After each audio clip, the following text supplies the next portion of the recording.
mea alau mali koe o tuako o whaia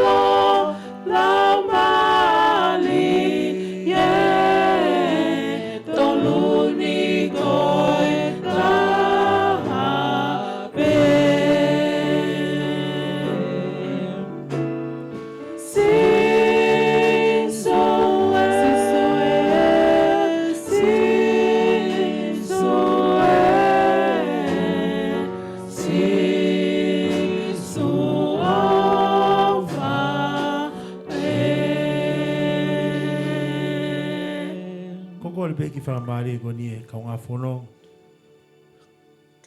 Ke tau hanga mua ke o tua o whai hatau lot whakawhita. Hallelujah. Mahu inga ke tau hanga huwhia e tau ngāwe i he ako e ni. Whatatau ke Folofola o mi he o tua ke wahe aki i he ako e ni. Ke tu e tau ngahi mea ko toa pe i a sisu kalaisi. Kokore ke tāli mai e tau lotu. Amai mau whakamai. Ua whawhita ilahi eki. Malo sisu. Mau whamalo atu. E Malo o tua.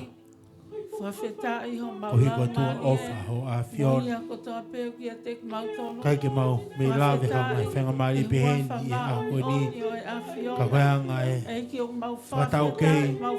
Hanga e tak whanonga hao a ho a fiona ko whai ma ki mau tolu. Mau whawhita ilahi e hau E ke kai ke mau fiu. I hono whawhita ia whamalo ia ho a fiona.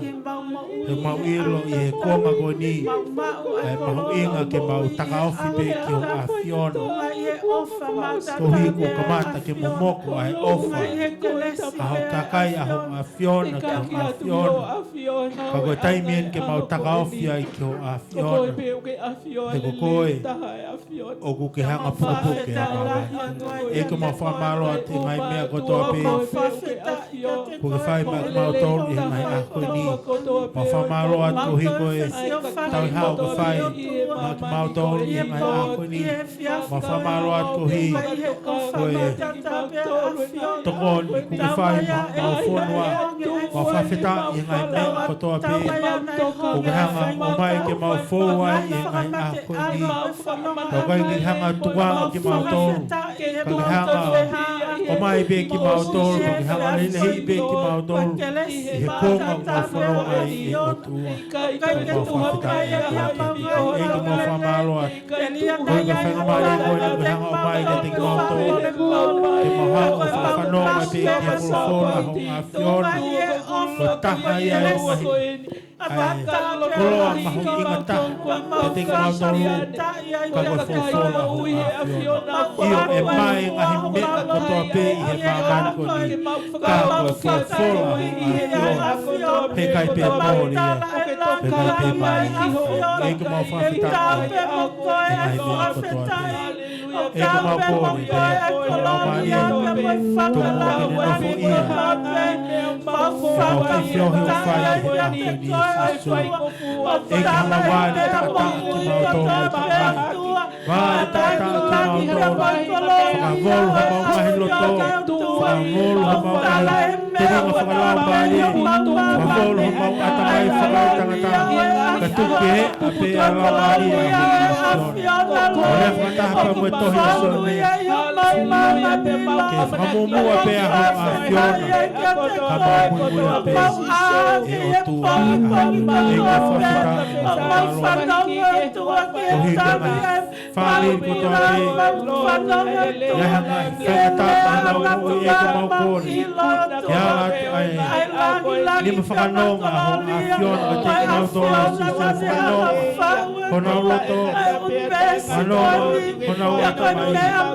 Kalama. Ke hoko e ngau e whakaufa.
Tau fai mo pas whawheta ki eiki. Oh, hallelujah. Ok whakaufu mo bea hanga ngau eiki ke tau mo ui. Pau tau whawheta ia. Hallelujah. Kaya haki Folofola ku hanga he o toa whakaloa ki au i he ako ni o ha i tohi a luke taha ono e wahe pako hono ves tātolu ki hono wanoa. Amen. Kau ni he Folofola whakaloa ke mo ui ai lea malohi ai eiki kia te au ai mahu inga ke anga e tuu ta whai i ngai a koe ni. Pako e mena e whakoloa e Folofola ko ni talmahi Folofola ko ni oana ke toi tuu i ha mea ke. Amen. Ko ho whakapapau upe o kuke tuu i he funga maka ko sisu kalais. Amen. Pako tui ko e lea maalohi a e ki hono kakai ni ongo ko e lave a e ki hono siasi kako e fufua siasi ko haia. Koko ia pa mo au he a ko ini. Amen. Amen. Petala mai Folofola. Ona te tu ha mea ke. Tu upe i he fumaka ko sisu kalais. Amen. Oh, hallelujah. Luke vai taha no vesta tolu ki hono ua noa. Ai e lau mai e hokoa ai Folofola ko ia. Koko le peke mo whakawhanonga mai ki ai. Pea ko au a sisu ke feitu o se salia Filipai. Nā ne whehu i ke hene kauako o pehe. Ko hai nai ai whanau tama a tangata i he lau ai kakai. Pea nau pehe, ko lau ai ni ihi ko Sion Baptaiso. Ka ko ni ihi ko Ilaisia. Pea ko ni ihi ko Selemaia. Pea taha o kau palofita. Pea pehe ange e ia. Ka ko hai au i he lau a mautolu. Pea tali e Simone Pita o ne pehe. Ko e misa ia koe, ko e alo o e otua mo ui. Amen. Pea tali e sisu o ne pehe ki a te ia. Ha monu ia ka ko koe e Simone Pasiona. He i kai koe kakano mo e toto. Na e fuke ki a te koe. Ka ko tamai o i he vani. Hallelujah. Ko eni e kulea foki ki a te koe. Ko pita pe maka koe. Pe i he funga makani te ulanga i hoksia si. Pe i kai ma lohi ki ai a ngahi matapa o he te si. Amen. Te atu ki a te koe a ngahi ki o pule anga o he vani. Pea I longa ha mea te ke whakangofua I mamani, ko whakangofua I he vani.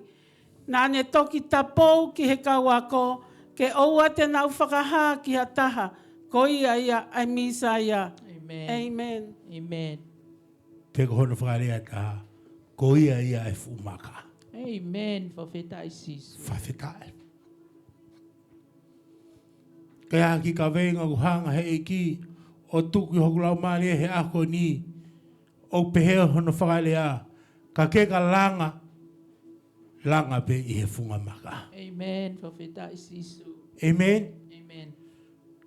I he ku nofo ki he Folofola e ako ni, o mi he lau maari e, tene hanga lulua e ngahi siasi, I he kuonga whakaosi, ka koe ki mahu inga, kalawa, ke tolonga e talanga o kuwhai, whakalau maari e, ke mo uia e tangata, koe ta nofo o langa e mea kotoa pe I he funga maka. Amen. Amen. Amen. O stala mai pe he Folofola, koe tangata poto o ne langa hono whare iha. Funga Maka. Maka. Pakapau, he kai tene langa hono whare he funga maka, koe whare ko ia e au. O ka pau e tō hamatangi, o ka pau e tō hangai whainga tā keke, ka koe whare koe e tolonga, koe whare ia tene whai ne langa iha. Funga Maka. Oh, hallelujah, Amen. Amen, whawhita. Lord. God is in the process of shaking His church. Ke whakamahino ke siasi, kai ke whai e langa I he funga maka, koe auhai e sias ko ia, koe auhai e taunga hi mea kotoa pia whai, he ko koe e pamuau. Amen. Ai fuafua siasi. Amen? Amen. Ko taimi koe, o te wai ki tau hanga langa hawhare, ko pau ke tonu e tau hanga whakawai ai whare ko ia. Hallelujah. That is the first thing. Pako mea pea o ku whekum ke a council ko e tonu e whakawai. Amen. Pako taimi ko o tonu e whakawai e whare ko ia, pako e rewa e amanak lelei Amen. ke whare ko ia. Pako pau e alate e pule a ngā pe ko e council o ia o whekum ia tu o ngā vai ai whakawai.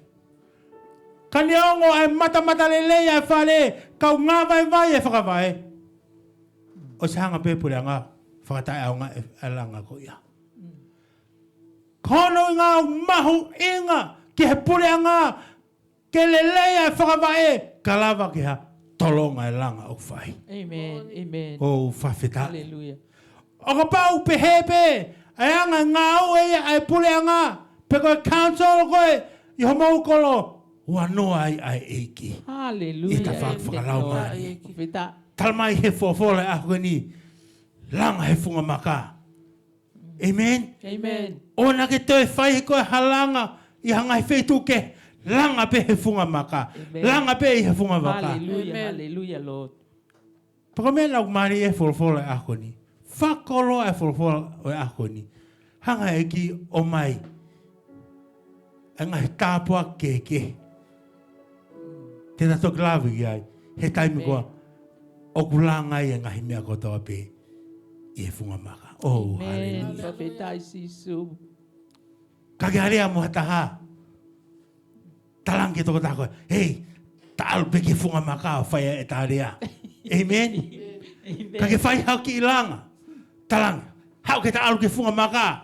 Whaia e ta ki ilanga. Amen. Amen. Kau ke whai hau vahe. Ha, taal ke funga maka. Amen. Amen. Oh, hallelujah. Whawhita. Hallelujah. O pau ke whako kau ke langa hau sias. Talangi toko ta. Hei, tāra ki mumua taua. Kifunga Maka. Oh, hallelujah. Amen. Kaya hao fataful talang kita hey talaga mai ki he amen. Amen. Because ko funga maka ko sisu kalais Amen. amen Jesus. me ako to pe o tafai te tafai aka ai ofa Amen. te tafai aka merino te tafai aka fakata ki amen te tafai aka fakamau mau ko hi ko ha we put ourselves upon the rock. Hallelujah. Oh, hallelujah. Talmai he sāme ono taha. Eiki, whafoki au. Ke hu maka o maalunga ngi hate au. Hallelujah. Hallelujah. The rock that is higher than I. Hallelujah. Amen. Ke ha establish ai. Ai ko mo. Oh, whawhika. Whaiwhono ngā toa. Moses. Tangia Moses. Ke ne lawa sio ke mata hai otua. Ke fofonga hai otua. Talang he otua ka Moses. Moses! Kai hata. Te ne lawa sio kong mata. Pea mo ui. Amen. Mon. Kako e me ani ke whai. Alo tu he funga maka. Hallelujah. Ho whawhita. O mau ke whesio. Ke fofonga o whae otua. Tu ke funga maka. Hallelujah. Kana kai pe lava Moses ia. Kene mamata ke mata e otua. Why? It was too holy. Maoni. Kai talang he otua. Alwa ke funga maka. Ka ke sio pea ka hoktua. Oh, whawhita. Amen. Hallelujah. Kala mai he Folofola. Na e whaiwhanonga atoa Moses. O tu he funga maka. Ka lawa ke whaiwhanonga mai ai otua. Maoni. Amen. Whaiwhanonga mai ai otua. Fie mamata Moses ke mata ai otua. Maoni. Talang he otua, no. O rewa pe. Taimi kona e pasi ato ai otua. Mia Moses e hanga rewa otua foto a Moses. Ia, hawa e makatu. Fetai eki. Palama rewa Moses. O sio ke he tua ai otua. Fetai eki. Neonga koe hawa e makatu. But it is the rock of ages. Hallelujah. Koko le pe mua ke mo hiwa i mai e fuhiwa koni. Hawa o he makatu o. Mahu inga ke ta. Mahu inga ia he maka. Om he otua. Ke tuwa he ta mo ui. I he kuonga ko e ni. Ama o e makatu tuku ke o whanga tuka e tolo ngā e tau te whai tō o fula mea i he mai mo e tāta tāwhi mei ho maka maka i he whai fō no ngā e i he mo he o e mate ka o kaha ke mei whai tō ka puna ki he tae i lo ama o e makatu tuku ke o whanga Whawhita. Ai mahu inga. O e fumaka ko ia. Amen. Whawhita e ki he eiki. Hallelujah. Tau sio e kau ngā whanonga. Ai whakaamua e otua ke nofo pe e ta mea kotoa i he funga maka. Whai whanonga atua se kop. Koe ne hola pia mea iso. Whai atua e whanonga se kope. Ne ongo i kua hela ia. Pea tā vai ai ne moui. Pane whakaokau kene awhia ki he whonua. Pakotai mga na awhia te oi a sekop ki he whonua. Na ne hanga tomai ha fumaka. O lunga ki ai hono ulu. Whawheta ki he otua. Amen. Pakotai mga na olunga i a sekope. Ki he fumakani. Talamai na ne whakatongai ha futuunga. Na tu e tu ngai he fitu na ni ai o tau ki langi. Pane mamatai ki a kawa angelo na wal hak mo hifo. Hallelujah. E futunga ko ia pane whatonga e fofonga e otua. Ai aku hama hina mai ai mahu inga ke olunga mau pe e ta mo ui ke fumaka. Kalama ki te mata ai fofonga e otua. Amen. Ai mahu inga ki te whai e ngahi mea kotoa pe i he funga maka. Amen. Langa mea kotoa pe i he funga maka. Hane ango mea kotoa pe i he funga maka. Everything is upon the rock. Amen. Amen. He koe ki mahu inga ia. Kalama ki survive. E te ngahi mea kotoa pe mo te ngahi langa kotoa pe. Koe funga maka. Whawheta e eki. Ko sisu kalaisi. Malo. Ho whawheta i ki he eke. Kaunga whanonga. I he kuanga koe ni. E iai e ngahi lulu e whai he otua. Oni. Ka koe siasi koe e tolonga taha. Koe siasi o nofo pe e nao mo i e fumaka ko sisu kalaisi. Amen, Lord. Hallelujah. Pego fehu i lewa. Hanga fe. E te whakapapau. O te nofo mau pe i he funga maka. Amen, Jesus. There has to be a divine relationship. Wheta e eki. Ko pau ke hai. Ai te whiohi whakafoi tuitui a kita pa moe o tua. Hallelujah. I he aho kotoa pe. Wheta e eki. Pego e whiohi a koia. O kai ke whai e ngai whetu maulalo.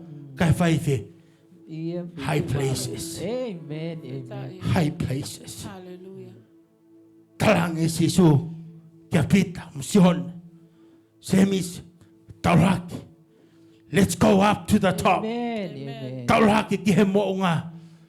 Kohui koha. Because koe whaunga ia te nofo mau pe i he funga maka. Hallelujah. Amen. Aruhaki. Kau tangata ko ni pa mo eki. Petalama he fofra. Nai hange ko nai hanga ke.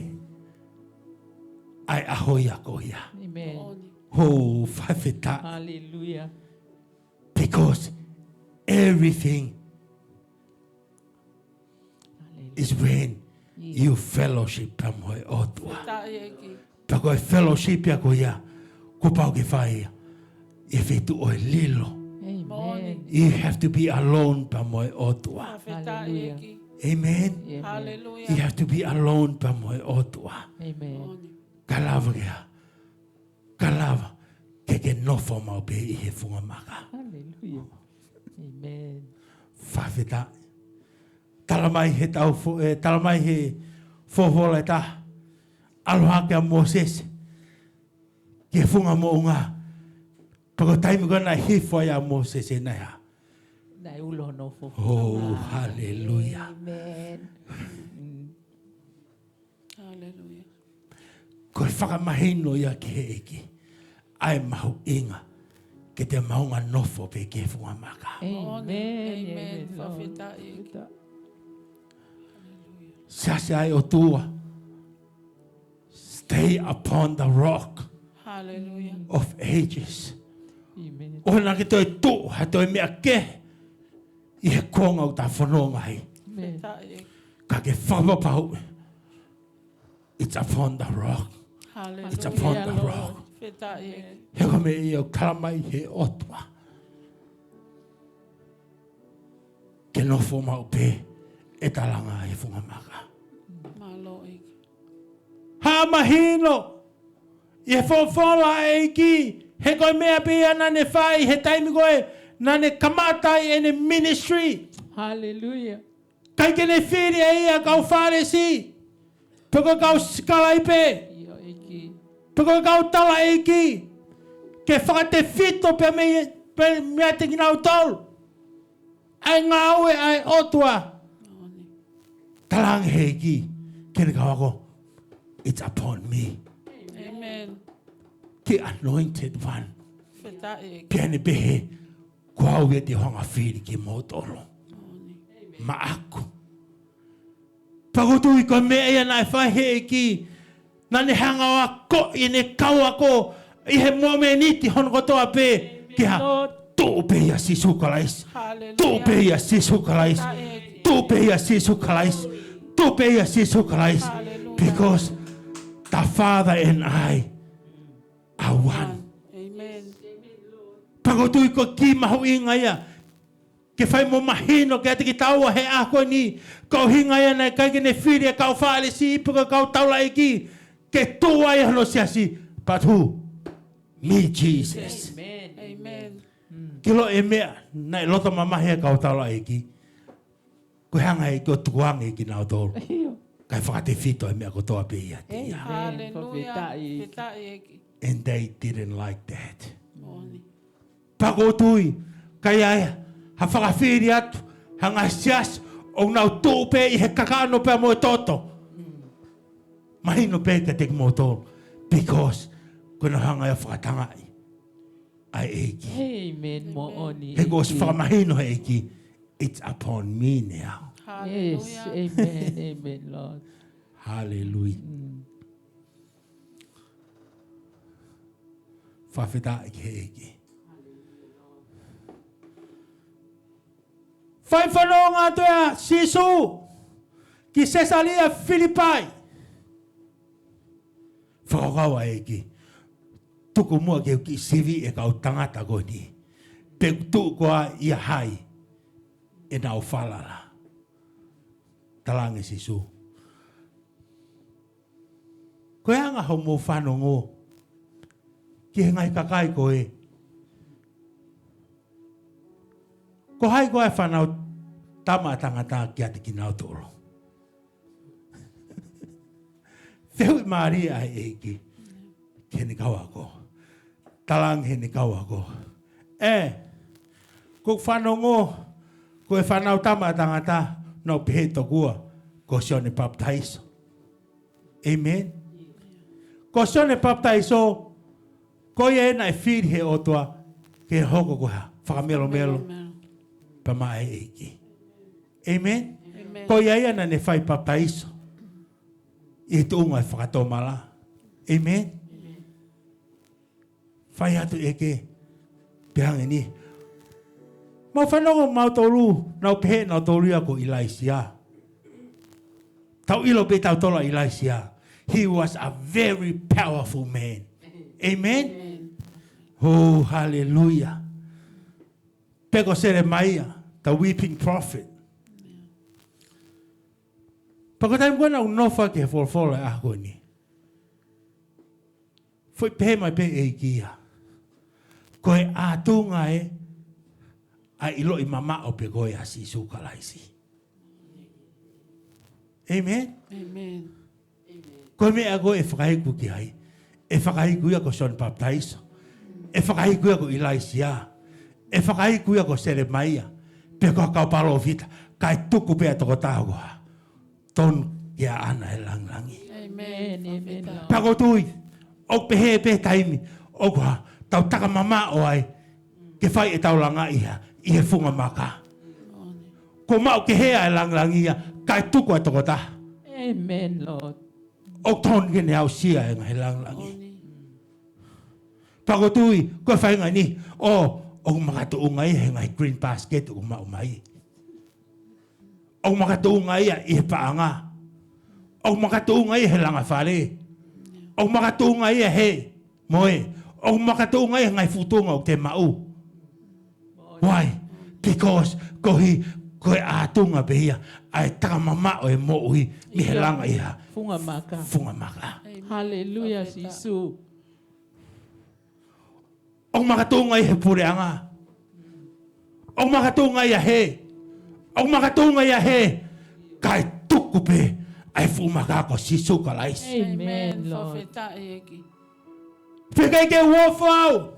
O ngapa hekai ke whai e tau langa iha. Funga maka. He ostala mai he Folofola ako ni. Kok sia sia langa hea.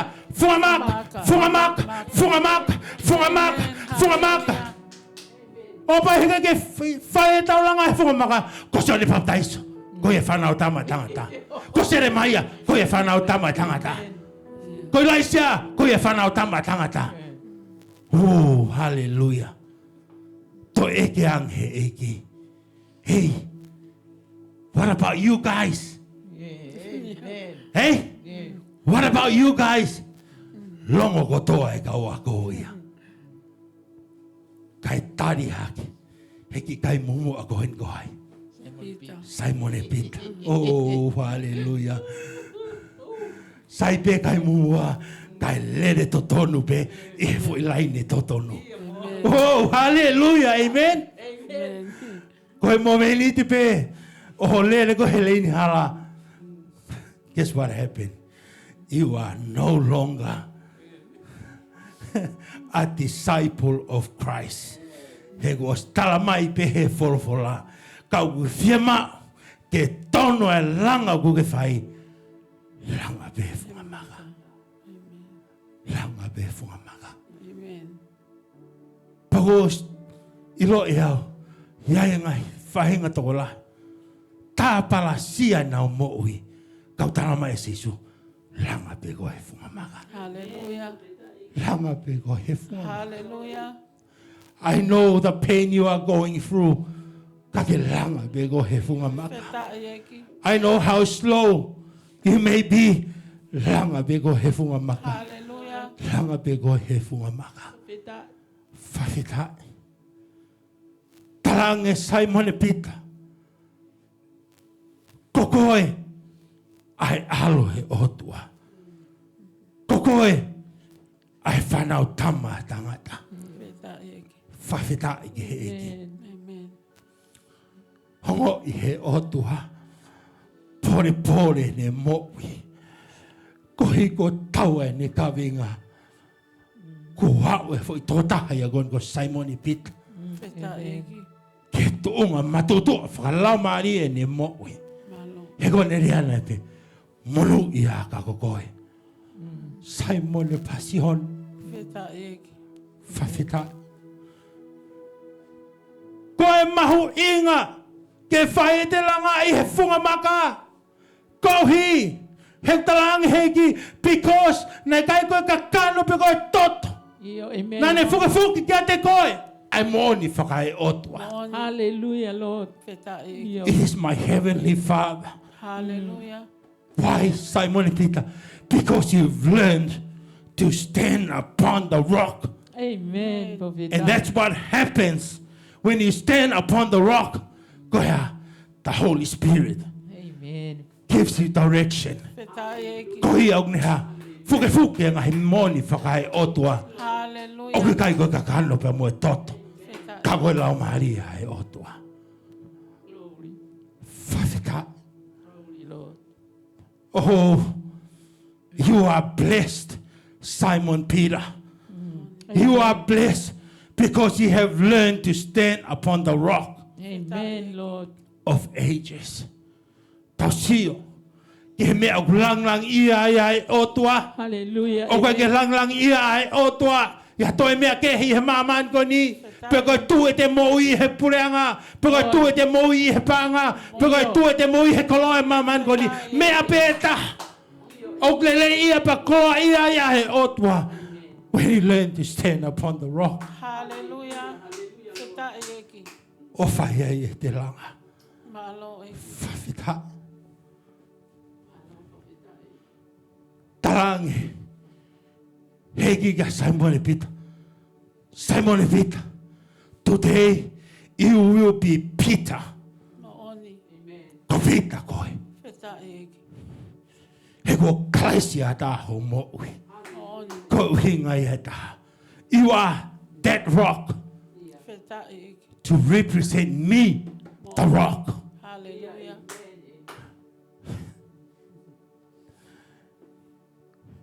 Whawhita.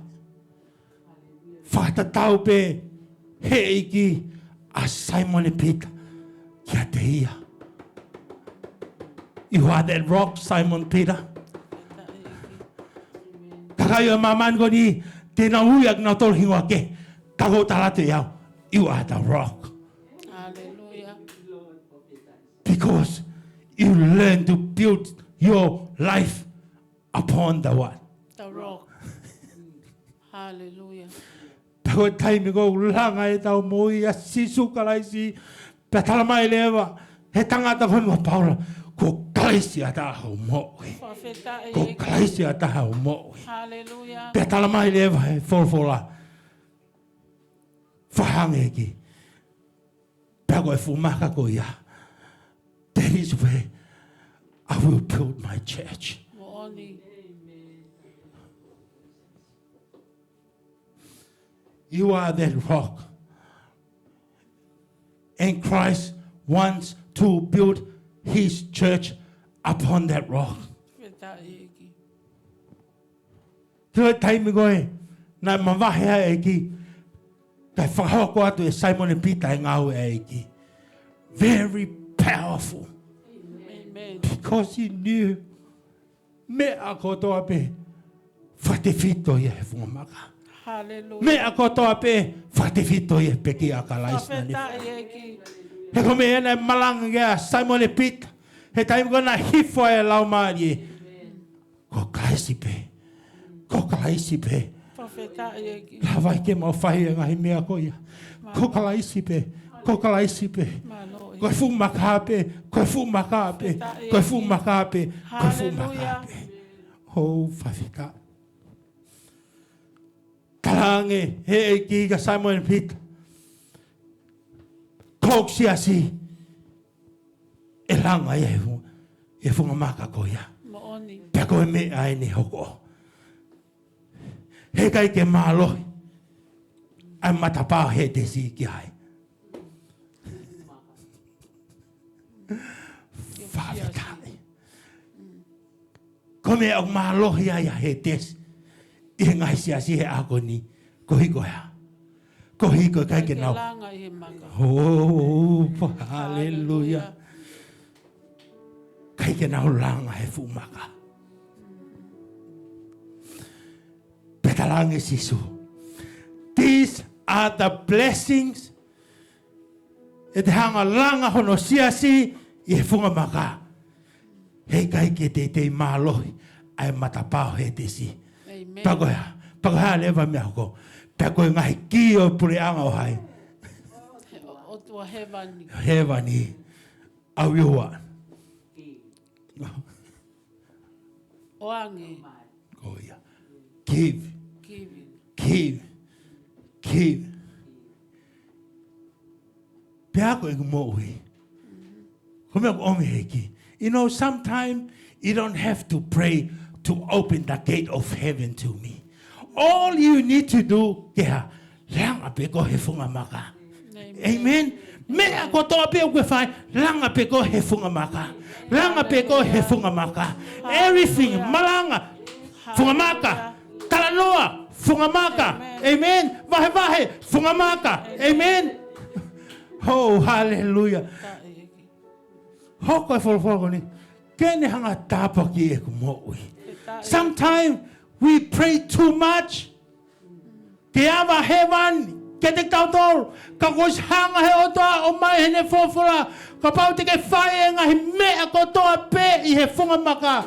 The heavens will open up. Hallelujah. To you. Amen. Because you base ai mea kotoa pe i he funga maka. Feta eki. Malo. Hallelujah. Malo eki. Whawhita. Thank you. Mahalo ko ngalo he kau tamania. Thank you. Ai matapao hewani. Open the gates of heaven. Hallelujah. Open the gates of heaven. Thank you, Jesus. Kako homi heki. Thank you, Jesus. Just stand upon the rock. Hallelujah. Just stand upon the rock. Petalangi he eki. Kai ke ngata pe. E kuhanga o ate ngai ki. Ke ngai puleanga hewani. Kako mea te ke whakaatai mamani. Te whakaatau hewani. Amen. Because you placed everything upon the rock. ko sisu kalais. Pe tae eki. Petalang ele mai heki. Ka koe me aini. Ona ke whakaha koe ki tua. Ko au e misaya.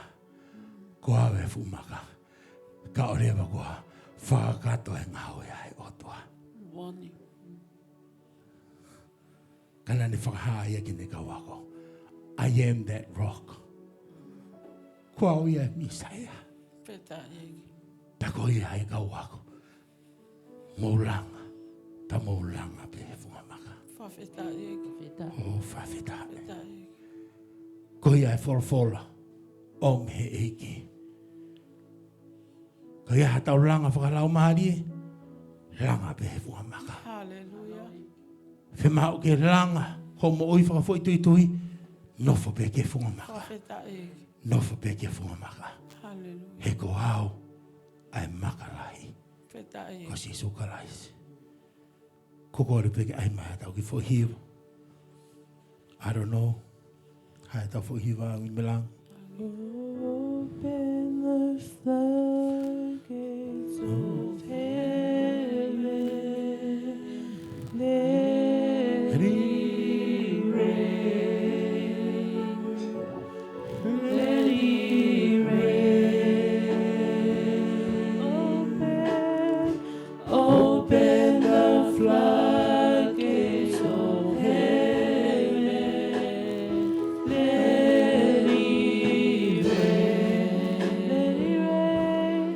Let it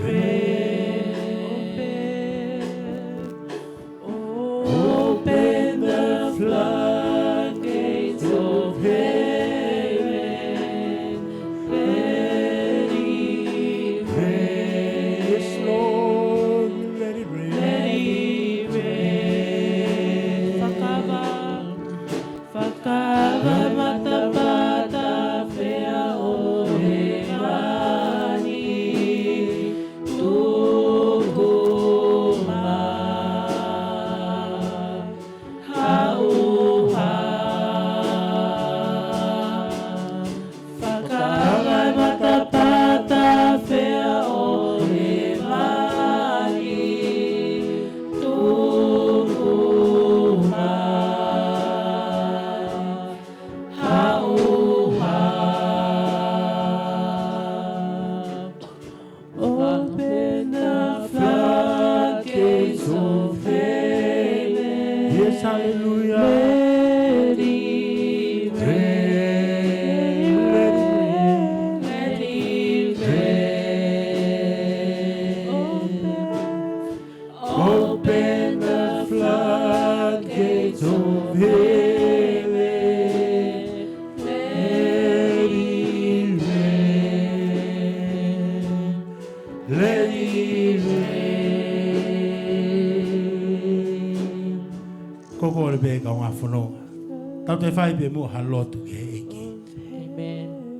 Ko tui whai ate o Malanga ka kulea whangatonu pe a eki kia te koe pa mua e a koe ni. Ke makat, ke nofotaha pe ta mo ui ke fumaka ko si sukalais. Amen. Kokore ke tāli mai tau lotu. Io eki whawheta i he Whawheta. Fiona. Thank Ko you, hi, Jesus. ko i Folofola tā pua ke a Ma whamaro Fiona. kia te koe Ko o ke tō. tōku Tok mahinu ka te mautolu mau a koe ni. a koe ni. Mau whakawhanongo ki he Folofola a ko e ni. O wei e ngahi tāpu aki Pa ke a hanga Fiona. hulu i mai ho mo o O ku ni ke hanga kia tuku mai ka te mautolu. Te kalaisi so. Ka pau e nofo pe ma mo ui e fumaka. ia e Ko si maka sukalais. te pito ai e me a kotoa pe Oh, kotoa pe. hallelujah, whawhetai Te au mau te whai, koe o te tua. mau tua i Taimilahi o mamani mau. ko e ni. Nofu, whai ke e tuku me mau o kotoa ui e pe mai ta i whake funga ke maka. mamani ko Ko ni. ko e ia ai Kau ke hanga funga peo maka whakafoki ka mai mau ki mau i tō. kona noa e me a Ke kotoa whoki pe mai pe kotoa mau pe. ui. Ko i Ke uhi, whakewhito ko i pe mau te tuma koe. o ki he funga maka E ko ke mau sisu whawhetai ma kalaisi. whamalo atu o Ko a i Fiona. maka tau tau whatunga motu ai a Koe mahuinga fiona ia e mau mo whakaturi ui ki he ngai tau a olona koni. e a fiona. Ke mau nofo Nā pe ke ki ho a haku ki fiona. mamani pe Pakole o hatale ke whai koe pe e mau tolu. mamani. Monu Nā ke ia ka haku koko e ki ho Simone kai Pete. tonu. Monu ia ka Nau koko. whakawisinga i a fiona O ke hanga mahino e mo ui. Koko e Koko e mo whanau ui tama. anga. Koko e Oh, ia e hallelujah, makatu whawheta. unga e me a kotoa pe Yes, kotoa Lord, pe. whawheta. Koe mamani ko e ni e mau. Tō ke mau nofo ma i ho a fiona. A kumuni mau ai mea kotoa pe ki ho a fiona. Koko e sisu. Ai funga maka te mau whaia e mau langa e mea kotoa pe. Toni a ki mau toi ngai a koe ni. Lord i e Folofola a koe ni. Tā puake a fiona ho mau loto. Pea whaie a fiona tau whakamanatu ki a tengi mau tolo he a kotoa pe e mahu inga. Ke mau nofo motu mo whaie mea kotoa pe i a te koe sisu koko i e funga maka. Ke whaie e langa e mau mo ui mo i mau mea kotoa pe i he mamani koe ni Lord. Tā pekina ki mau tolo, mau whalana kakato ki a te koe Holy Spirit. Ngā ue makehe a fiona he mau mo ui every day of our life, Lord. Hallelujah, thank you, thank you. Ko hanga piu e mau mo ui, Lord, e ngai aho e ni e higher life. Build e mau mo ui he Which you afiona. preordained Pe te us mau to hange live koe before the whale na e foundation langa of i the e world, maka. Lord, Nei thank kai you. ke mau wea ia. E Hallelujah, he ke ui matangi. ki mau tolo Kohi wha koe mo ui na te langa. whatutu uni Ai he whale koe ni afiona. i he Ke maka. mau Pe kilo pehe koe o sisu tua e ko koe whaka ai. amu ke Maka te langa mau e mau langa mo i pa ui. mau mo ui ai Ia ki te ngai koe a e koe ni. Thank kohi you, ka my mau Lord. tu whakamaka Ke tu. lang lang Ia tāpa ngai ke whe afiona hau pale tamayo kina e o eiki tua me e mana whili. wakuoto Ia he ngai a mea koe ku ni. hoko mai i he Empower kuanga ia, koe Lord, ni. hallelujah. Ia ngai whaingata au hoko mai. Ia ngai whakatanga e o tua. Ia ngai mea kotoa pe o tua mau whehanga ngai moia. Ia mo ui he mamani koe ni. Te mau lava o tu whakamaka tu. Kohi koe langa e mau mo ui ia te koe Lord. Ia ngai a koe ni. Tua tokoni maho lau mali e tuku ke langa o mau ki family. Ia te koe Lord. Tu ke langa e mau ministry ia te koe. Tu ke langa e mau ngawe ia te koe. Tu ke langa e mau wako i he afiona Lord. O i kai to langa ia mea ke. Kai langa pe ia te koe. O ia mau lotu me mau whakawheta i la. Ia ua wha sisu ko mau wha mo ui. O whamaro at e kohe koe. Ke hanga tāpaki a ki mau tōla e Folofola e a koe ni. Ke oa nā toi tu e mau mo ui i hatu unga kehe. Whanonga anga o mau whanonga i kai tu upe i a te koe. Koko e makatu, koko e makalahi, pa koko e pouturiki ke mau ngahi mo. Hallelujah, Lord. E ki hanga o lasi ki mau tōlu. Ke oa na ngata pe he mau malanga i a Folofola o a Fiona. Ka mau whai ki e Folofola. Hallelujah, amen, Lord. Pa koe taimia. O koe hanga i o tāpaki e mau mo ui. Amen. Whatatau ki e Folofola koe hanga tōka te ki mau tōlo. Ke tā i He kai ki iaha mālohia he matapau he te sika te ki mau tōlo. Pa te ki hanga whoa ke ngahi ki. O pule anga he wani. Pa kai ai ha mea te mau whakatai mamani. Of course te whakatai ko i he wani. Ko hipe ko mau tu i he funga maka. O whai e mau ngāu e whakamalo atu e o tua. Ko hi ko Folofola whakoloa. O hanga ko i whakaaho a ke mau mo ui. He kia ia lulu i aho a Fiona. Ko hi ka lawa ke nau ilo i a fumaka. Ko sisu kalais. Hallelujah, Lord Jesus. He ko ke hui ki mau tolu ko ka wakonga ho a Fiona. I he konga ko ni. Ka ko pao. Ke mau ihe. To unga to tonu e mo ui. O ka matai e maulanga. Koko e sisu kalais. Pau pehe pe ai. Hanga e langa e mamani ko ni. Ke tonu e whakawa e. Ua noa i aho a Fiona. Hallelujah. Ke mau mo ui whakalau maani e. Pa mo e siasi aho a Fiona. E ki mo whakamalo at ko hi ko Folofola. O ke hanga ko ia ki mau tolu. Tuku mua ke mau. Kamata pe pa mo a Fiona.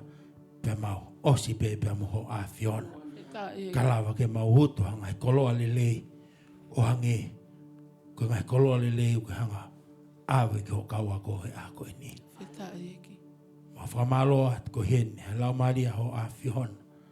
Ma whawheta ko hai ki mautolo. Ai ka kai, mohinga ia ai aho a whihon. Kai ki hanga tuku ho lau maria ke mole mea te ki mautolo. He koia, o ne hanga awe ki mautolo, ke mau ilo ia he Maka. Koe lau maria be aho a whihon. Ma whawheta ke hanga fuaki mai ha. Aho lau maria pake alo a whio he nima to mata. O e tamai. He koe whatongia e lau maria ai ohotua. Koe au ne talamea ka te ki mautolo. Whekau aki pepe a mai Maka. Ka lawa ke tau whanua. Ai whanua ngā ku mau whai. Whawheta. Ma whamalo an lau maria. Ko higa whakatau kei aho a whio. Ka ia hapoto ia tangata. Tene lawa i loi. Ai lo loto aho a whio. Ka koe lau maria be aho a whio. Mau kalanga whakatahpe mo e same no ta. Taki ki mau tolu. Ka lawa ke mau i loi a Maka. O malu ngangi ate ki mau tolu. Pe koe ia e whalalanga e mau moui. Ka koe pe lau maria e a koe ni. Mo whawhetai, mo whamalo at ki ho a whio. Mea koto ape. Mo whafoke ngai lang. Mo ngai gloria ke lang ia pe ho a whio. Wafa, si sukalais ka ho maha whamoi. Amen.